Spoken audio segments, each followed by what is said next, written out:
Here. Josh, just... Hey, Steve, good to see you. Fellas, good morning. Yeah.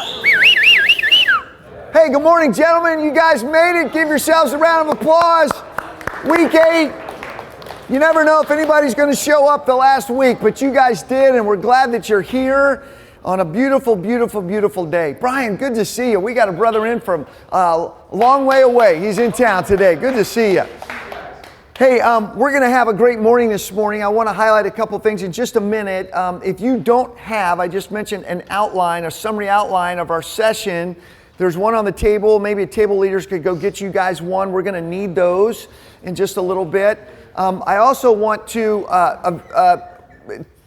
help you guys understand, if you want to, there's also a half a sheet of paper on what we're going to do in the fall and the dates on all that. You can also go to the new Ironmen website. It's Ironmen, not man, ironmenbaltimore.com. You guys can get that. It's, you'll love seeing that website. We're starting to populate it this summer, and a lot more information is going to go on there, from YouTube to the recordings of our session, to book lists, to all kinds of fun stuff on there. So we just want to avail you to that. And we're going to have a great morning this morning. You're going to be in for a treat in just a little while.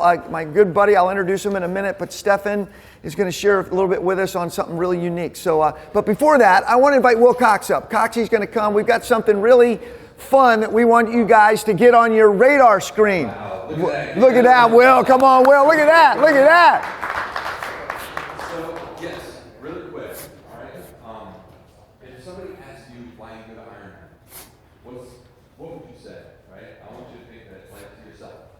Someone says, hey, you go to Ironmen every Thursday, 6 p.m. Why? I can tell you why I go. I come every week because it makes me better. It makes me a better man. It makes me think about my life. It makes me a better husband, better dad. It gets me around people that make me better. All of those things are true. And so our core team, when we get together, we kind of have those conversations of like, how do we push us? Because getting better, getting sharper is uncomfortable. We got to be pushed. We will naturally just gravitate towards comfort and ease, and if we can just kind of show up and hang out and leave and show up again, that's where we'll be unless we're pushed. Okay? And so as we were discussing, we were talking about the men's weekend that we used to take, and we're like, how great would it be if we could start that back up? Now, we used to attend that weekend in Rockbridge along with a bunch of men who went from Virginia. And so we were like, well, let's find out about it. We called Rockbridge. We reserved a weekend. We're excited to announce that next year, May 21st and 23rd, we're going back to Rockbridge. Yeah. All right. So we're getting the date out to you early, and here's the vision for it. If you read Scripture, oftentimes when God wants to reveal something to somebody, when God wants to call someone in a unique way, He takes them out of town. Right? He takes them away. And oftentimes, it's somebody who's already knows God and is close with God. It's Peter, James, and John saying, hey, all right, now, to show you this particular thing, I'm going to take you on top of a mountain. Right? It's God calling Moses into the desert.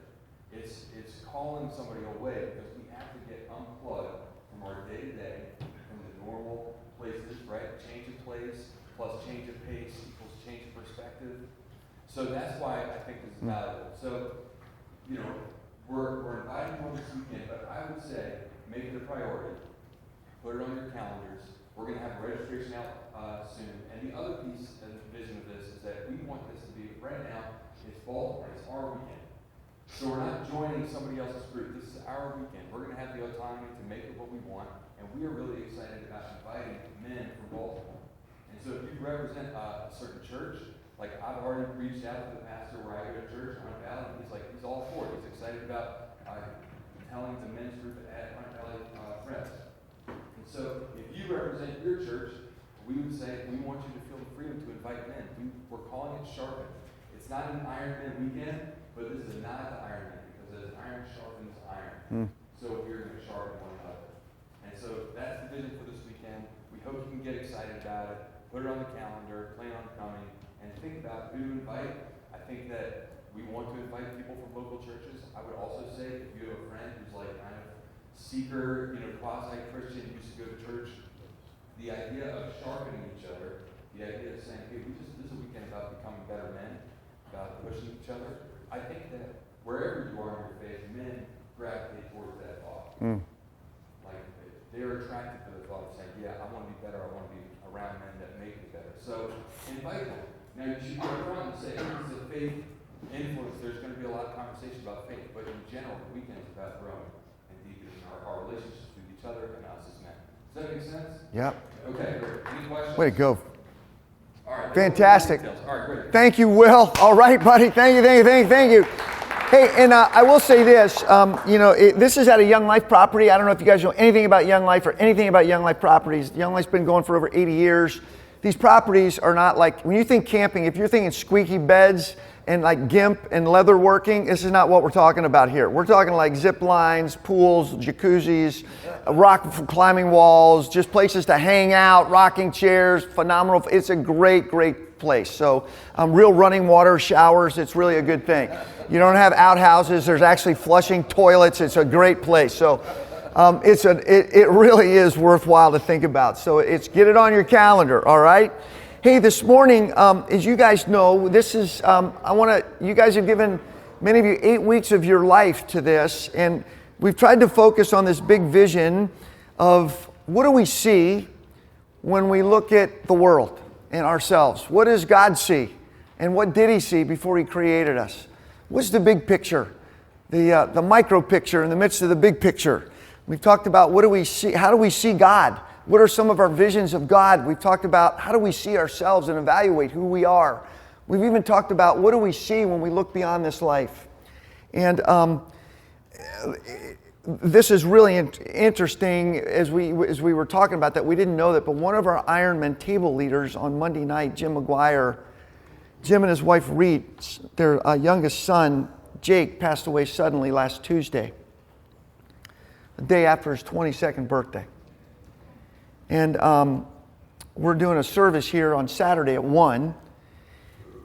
And in fact, we're doing a service. There's one at 10 for another young guy, 22, 23, and then another one at 1 for Jake, his son.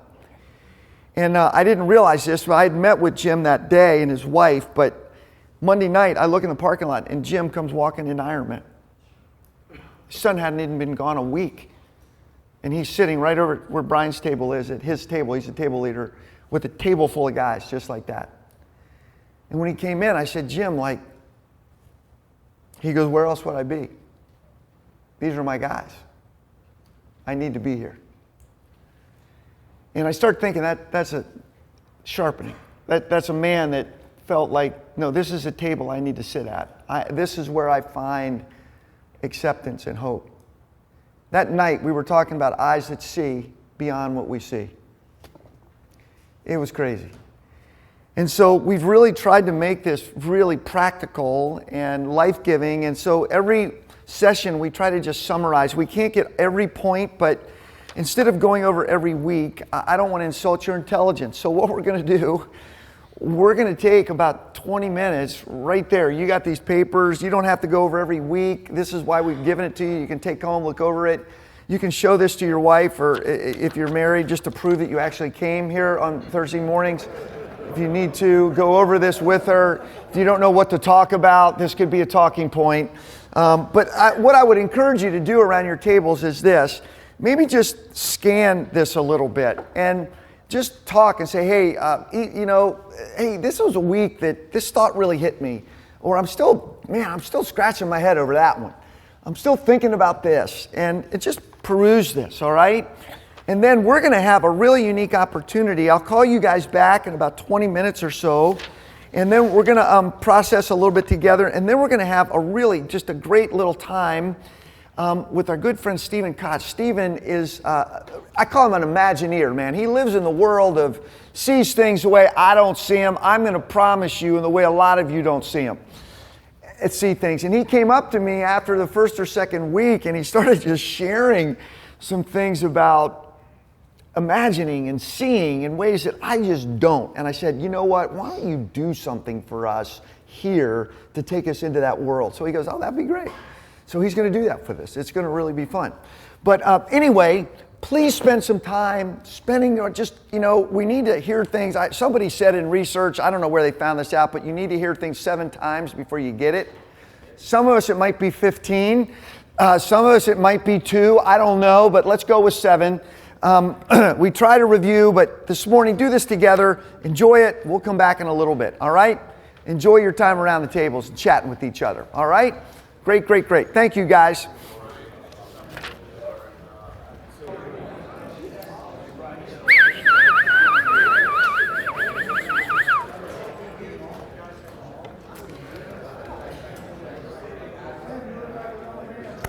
Gentlemen, this is a wonderful thing that we're doing. And let me just say that in a good way, this is a good way, the difficulty in ending these kinds of discussions prove 2 things: that this is the secret sauce of Ironmen, and 2, this is why you ought to try to connect over the summer. So I'm going to continue to encourage table leaders, as you feel led, to maybe come up with a couple times maybe where your table can connect over the summer and just continue these conversations. And it would just be fantastic. There's a sheet out there again on the table that has some summer ideas of reading, if you're a reader, as well as some ideas if you wanted as a table to get together and do. And I think it would really be great. I know that the core team, we've had some wonderful times together, just creating times where each guy on the core team could share his life story for about 15, 20 minutes. And what makes you you. And I'm telling you, it has been phenomenal. What it has done to grow us, to challenge us, there's been tears, there's laughter, there's all of that. And, you guys are around these tables every week, but boy, if you had a little more time to share, just think of 15 minutes. You get to tell the guys around your table your story. That's pretty powerful time. So anyway, recommend thinking about that. Hey, real quickly too, and then I want to introduce Steph again. I just got a text saying there are 2, I mentioned there's 2 memorial services here Saturday, 10 in the morning, 1 in the afternoon. The lady MJ, who is helping put those together, said, hey, look, if there's any chance that there's 3 or 4 men, good looking, no, she just said 3 or 4 guys, who are free tomorrow afternoon at 3 o'clock. You might have a stage of life, maybe you're retired, you're not working, you're free, who would be willing to come over at 3 and just help out for an hour or 2. They would love your help. So it's not a have to, but if you're free and would love to come over and help for a little bit, let Joe know that or me know that, and we'll make sure you make the connection. All right? Thank you, guys. Hey, Steph, why don't you come on up? This is a good friend, Stephen Coach. Stephen is just a great brother. Stephen has done a couple things here as a part of as a team, but he is, on a Saturday, he's led a couple apologetics workshops that we've done that have been well attended, just been phenomenal. And but he is very creative. His brain works a lot different than mine, which I'm very grateful for. And so, Steph, I'm going to turn it over to you and let you just take us into a whole new world. All right? Let's do it. Let's do it. All right. Do it. That's great. Let's do it. All right. You put the first slide up? There we are. Yeah. Well, how many of you guys are feeling creative this morning?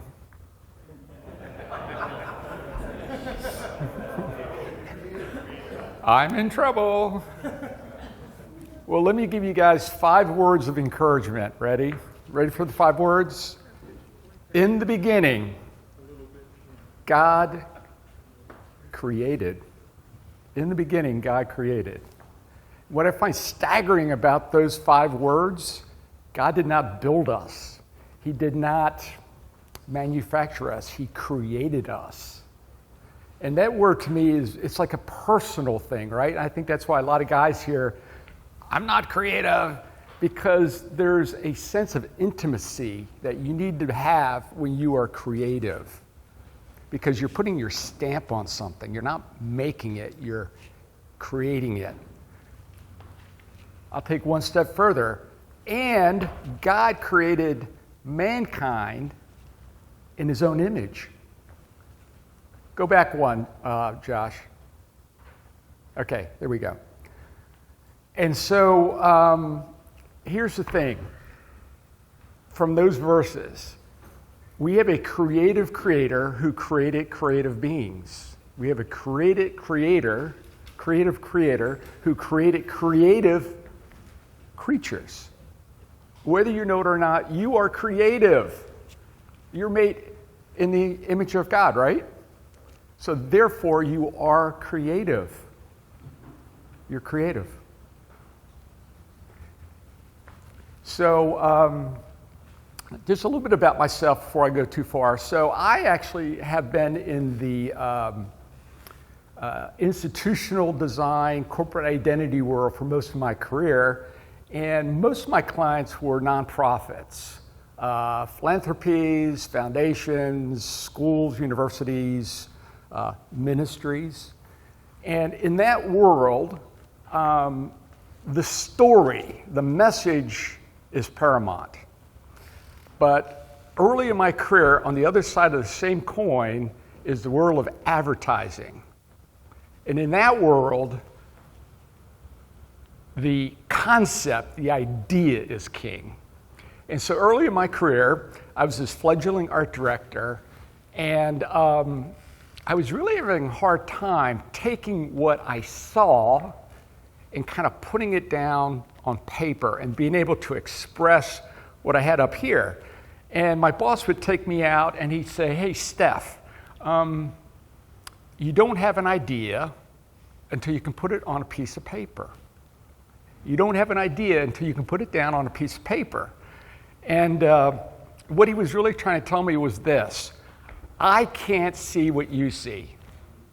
I can't see what you see because you have an idea, but it's in here. It's conceptual. It's theoretical. But until you can put it down on paper, I can't see it. I can't. So you have to translate it into a form that I can understand it. And so typically we would go to bars after work, and the nearest piece of paper that we could find were these cocktail napkins. So, in fact, I even have my little cocktail napkin here. And so what we would do is just sketch our ideas on these cocktail napkins. And so as I was preparing today for my time with you guys, I thought, okay, so how can I express my concept to you guys of how I have seen this series, all right? So there's my little sketch of Pat up there. So I gave Pat, what's that? Did you do that stuff? Yeah, so here's my little sketch. This is the napkin right here, by the way. So I gave Pat a little bit more hair, and I gave him. He's a little bit heavier there. He's a little bit too frail in person, but I thought, so here's how I have imagined this series. So I've seen Pat as this guy that has been kind of waving this eyedropper, and he's been squirting this little spiritual Visine in our eyes. And you know, the commercial, you got to get the red out, and Pat has been actually squirting the blood of Christ into our eyes so we can see more clearly. So that was my little idea there, just to kind of to show it there. So Pat, you've been reduced to a cocktail napkin.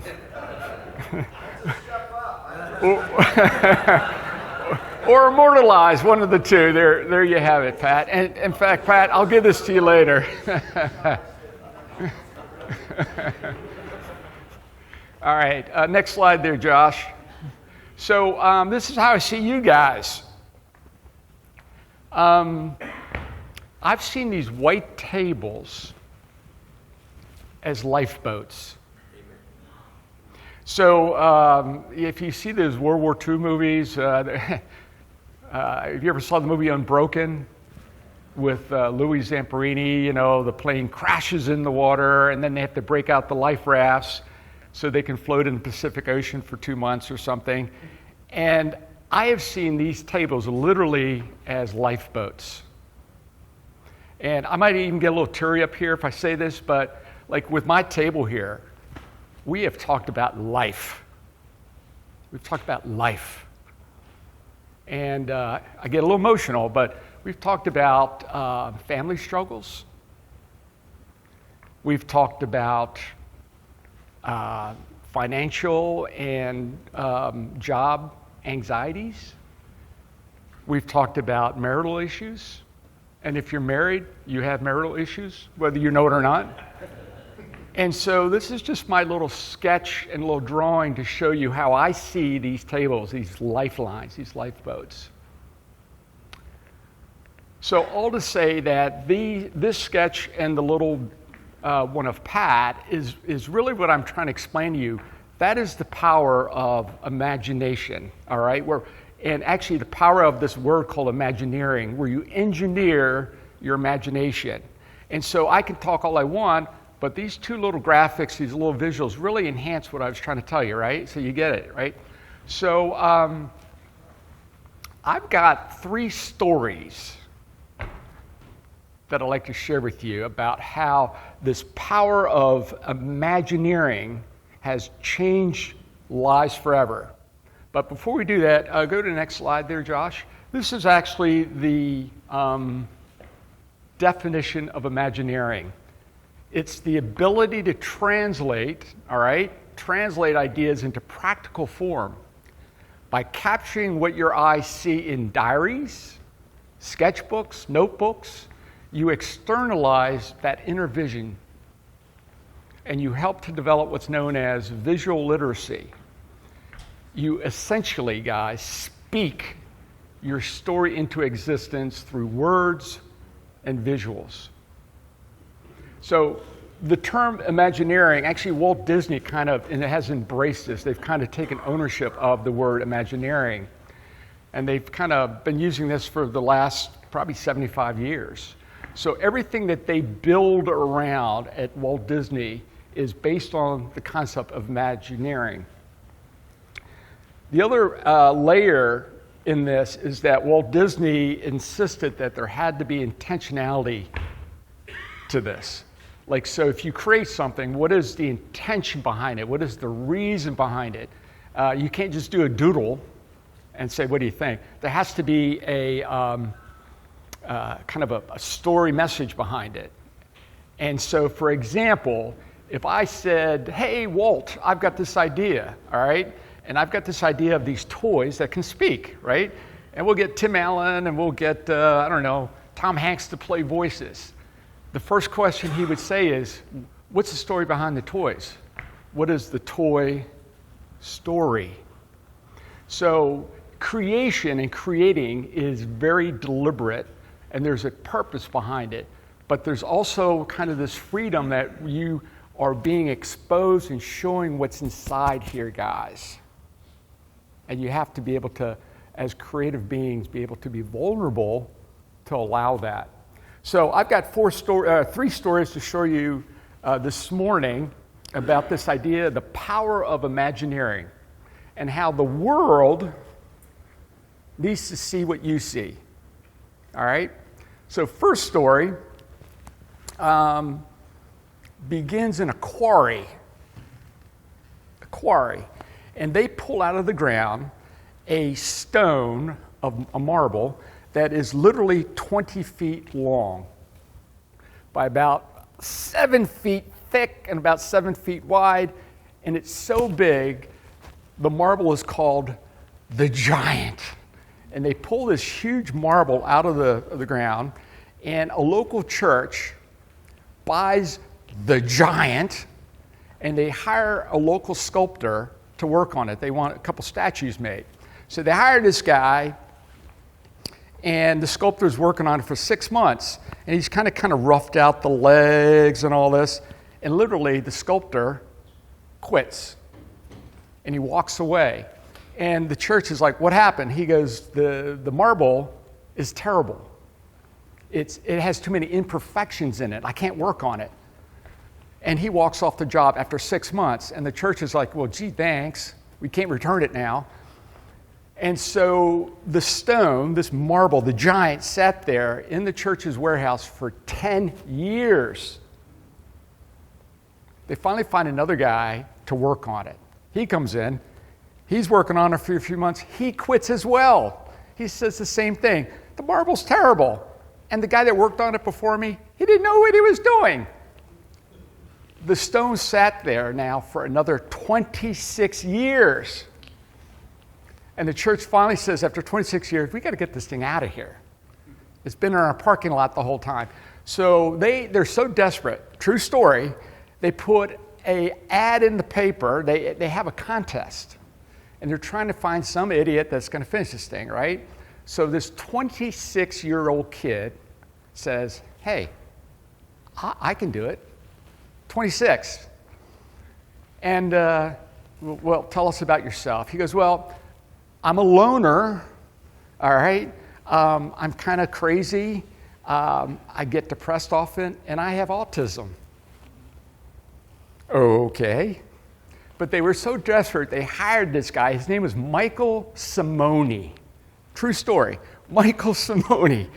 And so Michael gets the job, and they said, listen, 3 conditions. 1, you need to finish this stone. We've got to get at her. Number 2, you have 2 years to finish this. Number 3, next slide, Josh. We want to see what you're going to do. We don't trust you. We don't trust you. And Michael Simone goes, okay. So these are his actual sketches right here of what he wanted to do to that marble, the giant. And he's a pretty good artist.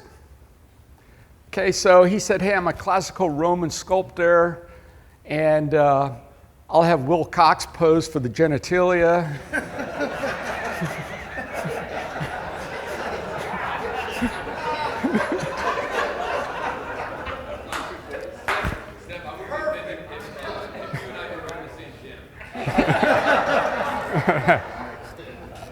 And Monty Pavala wasn't available, but he has the same. No, I'm just kidding. And so they say, fine. I mean, what can go wrong? So they gave him 2 years. They said, let's see. Next slide, Josh. Oh, you look good, Will.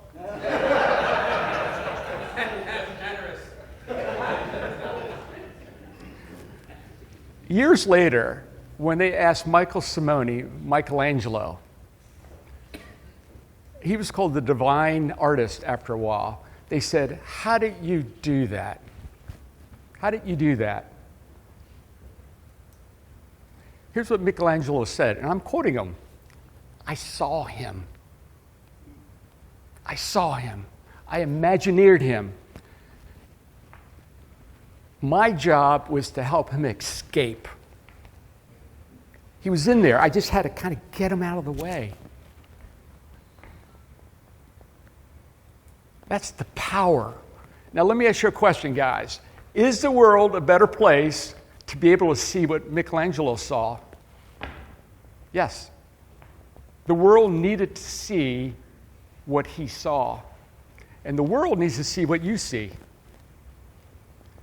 Because your eyes speak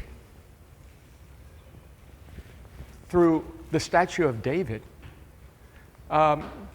Next slide. I just threw this in here. This is pretty fun. This is the size of the giant. And these 2 gals here are actually working on David. Look at the size of that guy. The most famous statue in the world. Done by some idiot artist who was 26. Look at its size.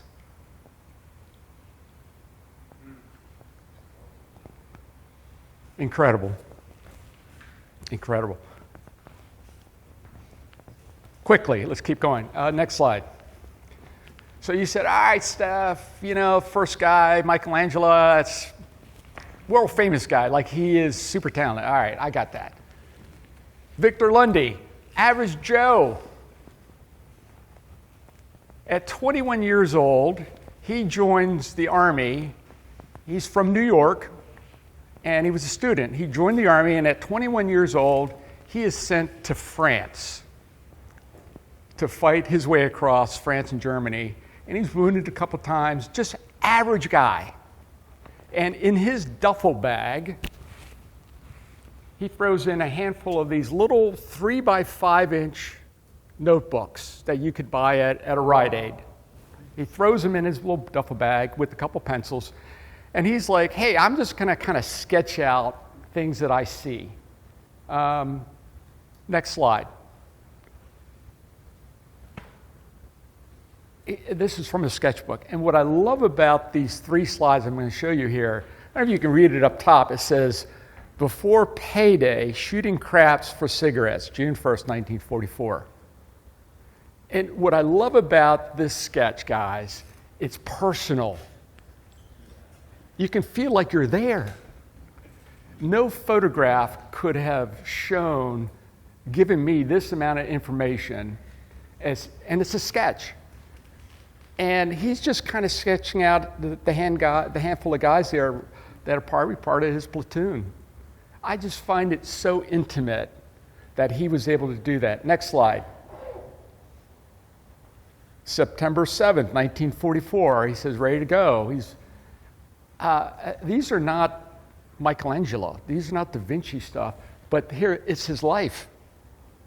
And I just find these much more, I could look at these all day. They're so beautiful, and you can see the ships there and all that. Next slide. Cracking the Siegfried Line, air raid over Germany, seen on a morning hike. September 13th, 1944.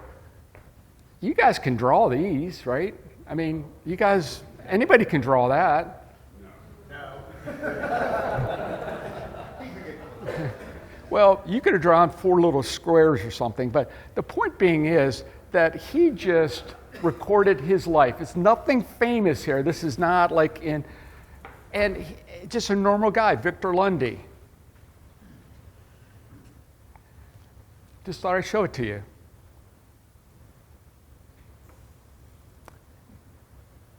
So about 20 years ago, Victor retired. He had a really good career, and he and his wife were downsizing down to Florida. And so they're cleaning out the closet and the attic, and his wife found all of his old sketchbooks, and she says, Vic, we got to get rid of all this crap. What do you want to do with it? And he put it all in a big thing, and he wrote a friend of his and said, would you guys want this? And if you go to the Library of Congress today, his sketchbooks are on display.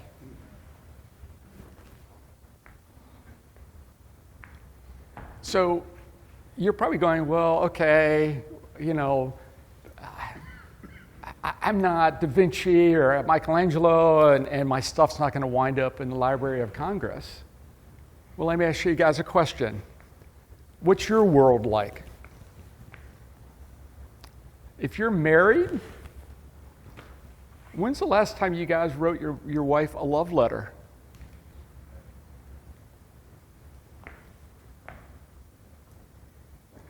When's the last time somebody, your neighbor, needed a card and you just say, thinking of you?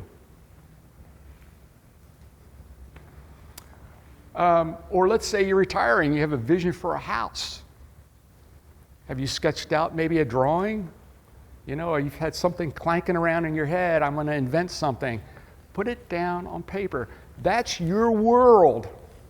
And I would say this, your world needs to see what you see. You need to be vulnerable, open up, and let your wife see what's inside of you. Let your children see what's inside of you, your friends. I think as men, we're so vulnerable, we do this, right? And you hear the word creative. I don't know why that is. We have a created God that created us to be creative. All right, I'm going to come full circle here. Next slide. Who knows who this character is? Anybody? What is it? Mickey Mouse. Yeah, Mickey Mouse. These are the first sketches of Mickey Mouse, 1928. 1928. And I'm going to come full circle. If you remember in week 1, Pat talked about Epcot Center and how Disney kind of Imagineered Epcot before it was even built. But this is sort of the fuse that lit everything right here. These sketches of Mickey Mouse. 100 years old, 1928, right? And you can see the vision that the artist had for the mouse. Next slide, quickly. I'm going to, there's our hero today, right? Mickey Mouse. Everybody's like, okay, fine. Last slide of my show. Okay, here's where it gets a little interesting. So the guy on the left, who knows who that is? That's Walt Disney. That's a young Walt Disney. This is taken in 1928 as well. So the guy on the right, do you know who he is? His name was Ubi, German guy. U-B-B-E, they called him. They called him Ub. Anyways, Ub and Walt were buddies. True story. And they worked at an animation studio in Kansas City. And they had an early success with a rabbit named Oswald the Rabbit. And they needed cash to start their own animation studio. So they sold Oswald the Rabbit to another company. And now they have cash, but they need now a new character. So Walt goes to Oob and says, hey, Oob, we need a new character. And Oob says to Walt, hey, I've been playing around with this mouse. And he's going to have this little shorts on, and I'm going to give him white gloves so that when his hands cross over here, you're able to always see his hands because his body's black. Oh, okay. And, Michael Jackson can use it in his videos. And I'm going to make sure that his ears are always facing front. So even when you do this, the ears are always facing front. So that'll become probably the most recognized symbol in the world. The two ears with the one in the middle. And Walt goes, I like it. And you see, Mickey would have died the same death of Oswald the Rabbit because Oob was just an idiot artist like me. But what he had was Walt, who was the savvy business guy, who had the business acumen to take Mickey forward. And then Mickey became Steamboat Willie, right? And all the money from Steamboat Willie then became the movies out of the 30s and 40s, Snow White, Cinderella, all those movies that then had the cash for Disneyland and Disney World and Epcot Center. But Oob, it was his vision and his Imagineering that he gave to Walt. So part of just kind of what I'm saying here, guys, is that your legacy is part of your Imagineering because you don't know what fuse you may lit. Your wife or your son or your kids can read something that you wrote 20 years ago, and it will literally change their world as well as yours. It's just not rocket science. It's very simple. I have a Bible that someone gave to me, and I can read all their little notes in there. It's changed me. You guys are creative, and it doesn't have to be, drawing. It can be notes. It can be sketches. It can be diagrams. It can be formulas. It can be, computations. Whatever. Put down your thoughts, and you can change your world, their world. And you kind of bring your light out. Your kingdom comes out. So, Pat, that's all I have. So,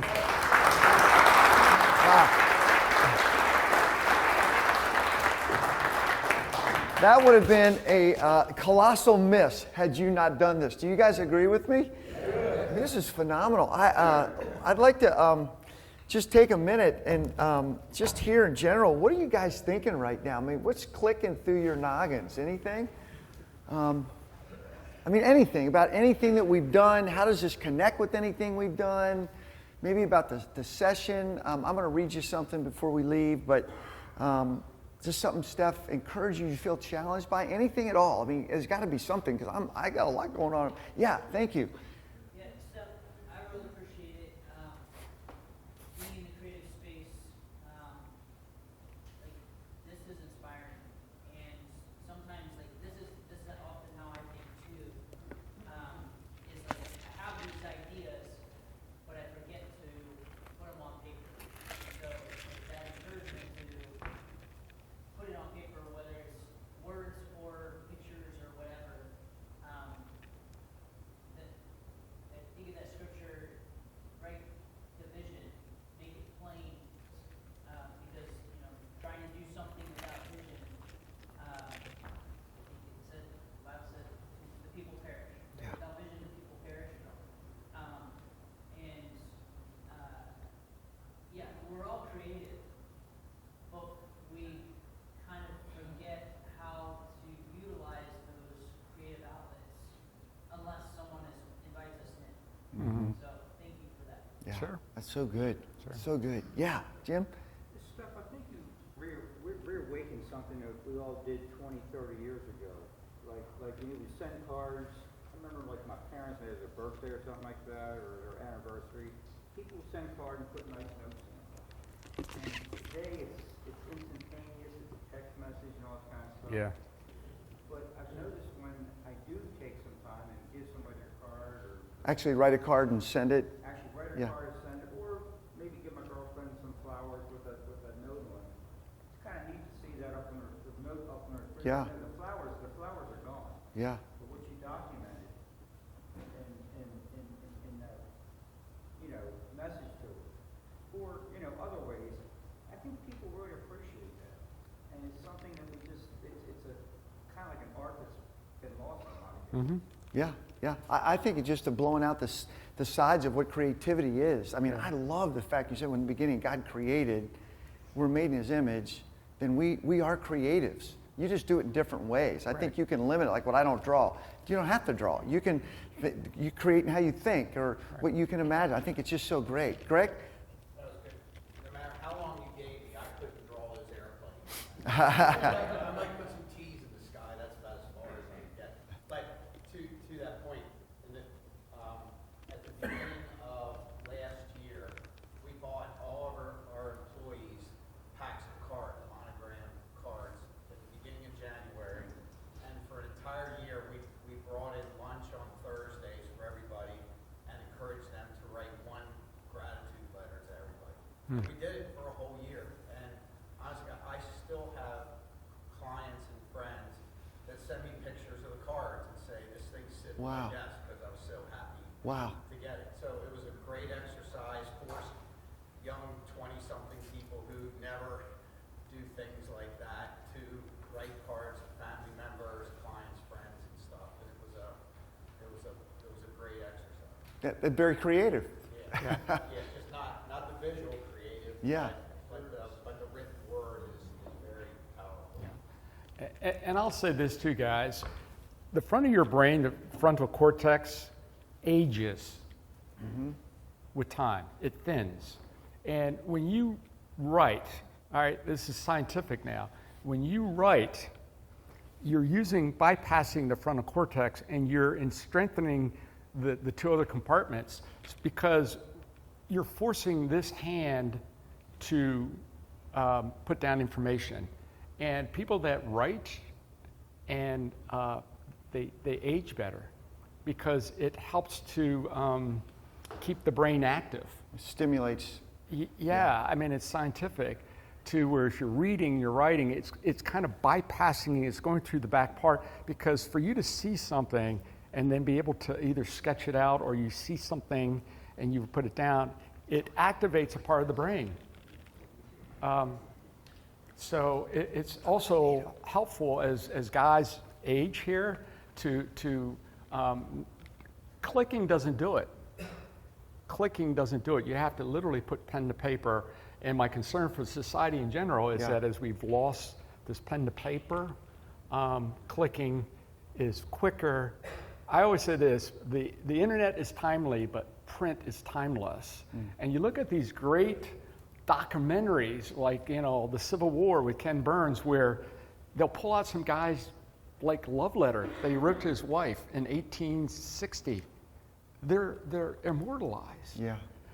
It could be the diary or the sketchbook of Da Vinci still exists, and Einstein and Edison, all these great thinkers they left behind something, and that's part of the print legacy as well, where you're not clicking, but you're actually taking a hand and you're really kind of recording your life in a way.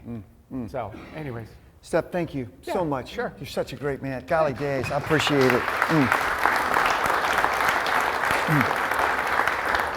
It's my friend Doug Holliday teaches a graduate level course, a business course at Georgetown, number 4 business school in the world or country. And it's interesting when the students come in, imagine it's graduate level, okay, guys paying a lot of money. He goes, hey, no iPads. We're not using iPads. Take out a pen. And he gives them a little notebook. He goes, you're going to be taking handwritten notes. You're going to write your notes. And they're looking at him. He goes, you're going to learn more. You're going to engage. You're going to be fully here when you take notes. And they're like, what?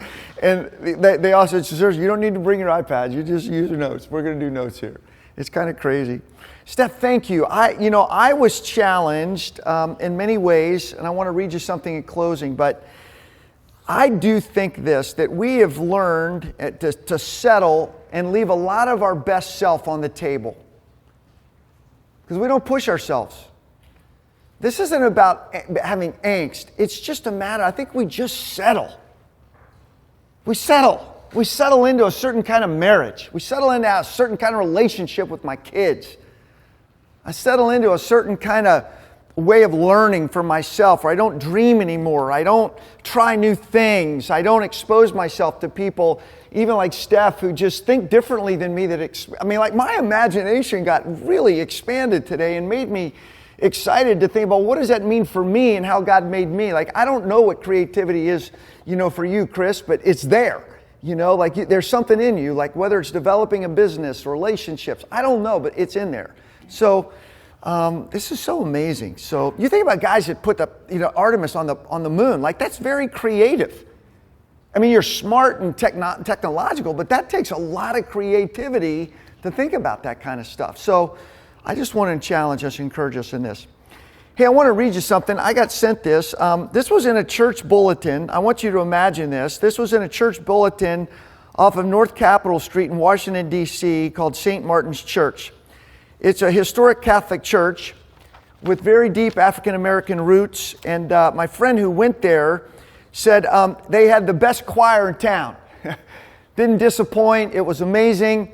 And he goes, when there was a time for the passing of the peace, in a service, some of you may have been raised in more of that tradition. He goes, the congregation just burst basically into party time almost, with everybody laughing and hugging and hanging out for an extended time. He goes, I was pretty much, though, accustomed more to a brief pause during the service and the liturgy. But he said what struck me more than anything else was the heartfelt, irreverent, and even humorous welcome that was in the church bulletin that everybody got when they came in. I want to read you what the welcome said in the church bulletin, okay? Some of this may go really, did they really? I just want you to see this for a minute, and I want you to think about eyes that see, all right? We extend a special welcome to those who are single, married, divorced, gay, dirt poor, yo hablo no inglés. We extend a special welcome to those who are crying newborns, skinny as a rail, or could afford to lose a few pounds. We welcome you if you can sing like Andre Bocelli or like a pastor who can't carry a note in a bucket. You're welcome here if you're just browsing, just woke up, or just got out of jail. We don't care if you're more Catholic than the Pope or haven't been to church since little Joey's baptism. We extend a special welcome to those who are over 60 but not grown up yet, and to teenagers who are growing up way too fast. We welcome soccer mom, NASCAR dads, starving artists, tree huggers, latte sippers, vegetarians, and junk food eaters. We welcome those who are in recovery or still addicted. We welcome you if you're having problems or you're down in the dumps, or if you don't like organized religion, because we've been there too. If you blew up all your offering money at the dog track, you're welcome here. We offer a special welcome to those who think the earth is flat, who work too hard, who don't work at all, who can't spell, or because grandma is in town and just wanted to go to church. If you're here because of that, you're welcome. We welcome those who are inked, pierced, or both. We offer a special welcome to those who could use a prayer right now. Those who had religion shoved down your throat as a kid or got lost in traffic and wound up here by mistake. We welcome tourists, seekers, doubters, and bleeding hearts, and you. Welcome to St. Martin's.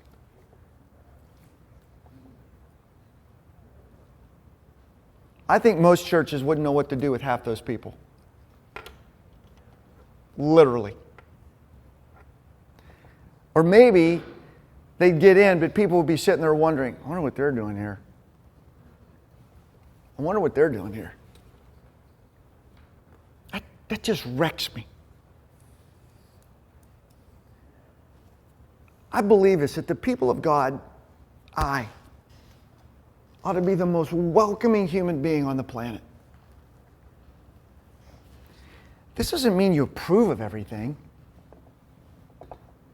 but to see a person and the dignity of who they are as a human being and the lack thereof is why we cannot have civil conversations today. And it is maddening, isn't it? We are more concerned about how right we are, and I'm not saying being right doesn't matter. I say truth matters, but there is a civil way to engage and see people's value.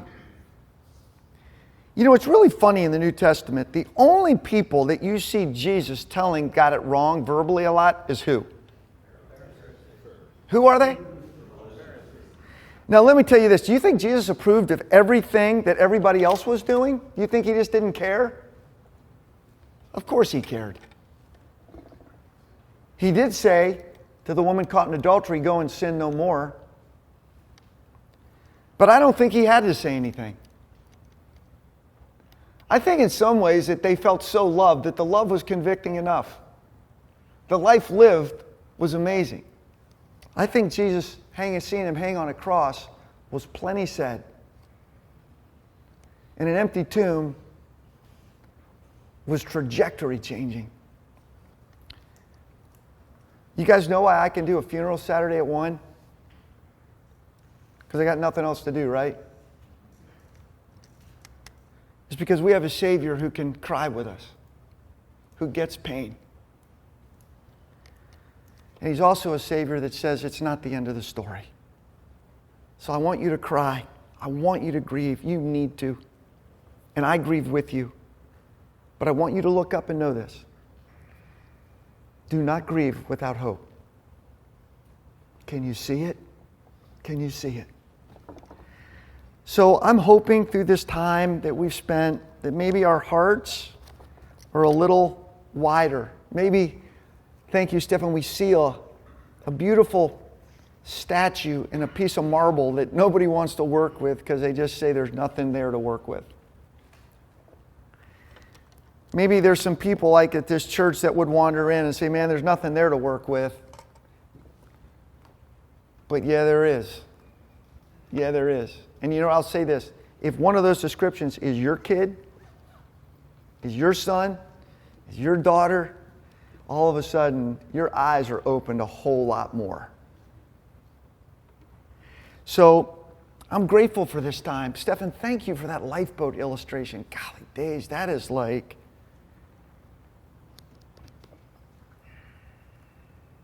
This group was a lifeboat to Jim McGregor. McGuire Monday night. It was his lifeboat, man. That's what he was saying. So we're going to keep after it. And I hope you guys will avail yourselves in these friendships this summer a little bit. And God willing, we'll come back and we'll be here in September, huh? We're going to keep growing. We're going to keep getting after it. And I would say this. Ask the Lord to give you eyes to see maybe just one other guy to invite. 2 other guys to invite. You can invite them. Doesn't hurt to invite. Invite them more than once. Craig just came back. He said that Craig, when was the last time you were here? 6, 7 years. Don't want to answer that question. Now, let me just ask you, why are you here today? I got an invite yesterday that said it'd be a good one to come to. You got a what yesterday? Invitation. Invitation. Enough said. Hey, can we do this? If you guys are kind enough, we're going to leave all the chairs because we have to set up for a memorial service in here. Joe does. If any of you would like to, tomorrow afternoon at 3, tell Joe or me if you got a little time. Say, hey, I got a little time. I'll come and help. Great. But we need to take the tables up. And if we could help clean up a little bit, that would be great. And if you want any of this stuff on the table, it's out there. And you guys, this has been fantastic. Thank you. Stefan, thank you, thank you, thank you. Hey, and let's do our verse.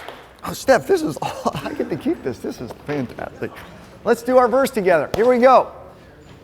Psalm 139, verses 13 and 14. For you created my inmost being. You knit me together in my mother's womb. I praise you because I am fearfully and wonderfully made. Your works are wonderful. I know that full well. Amen.